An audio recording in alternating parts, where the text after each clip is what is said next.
kailangan nating mindset kapag meron tayong bibili na property? Ito yung mga sinasabi ko sa kliyente ko kapag kumukuha sila sa akin or nakakuha na sila sa akin.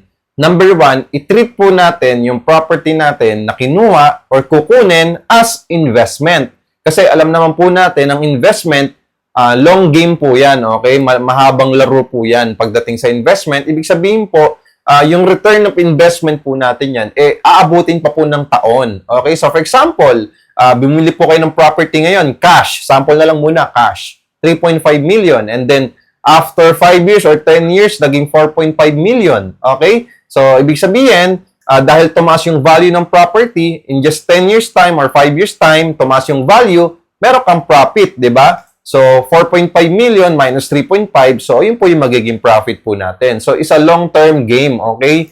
So, kailangan talaga natin ng patience kung ganun po yung gusto nating investment type, okay? And then, syempre, pagdating naman din sa investment type, kung gusto po natin, paupahan natin siya, ibig sabihin po, self-liquidated na po yung property natin. Gamit yung rental fees ng mga umuupa sa atin, ayun na po yung pambayad natin sa unit. Nako-cover up na mismo yung pambayad natin sa monthly amortization, sa condo dues, at sa mga bills. So, magandang atake po yun pagdating po sa real estate investment. Kasi nga po, okay, ginamitan natin ng business mindset at sistema yung ating property na kinuha or kukunin. Pangalawa po, okay, i-treat po natin yung property natin. Bukod sa investment, ito po yung asset na pwedeng magbigay sa atin ng passive income. Okay? Alam naman natin, ang rental properties po ay malakas po na magbigay sa atin ng natin ng real estate investment or properties ay malakas magbigay sa atin ng profit per month. Lalo na kung multiple properties na meron ka. Alam yan ng mga nanonood na maraming rental property unit is either condo or bahay.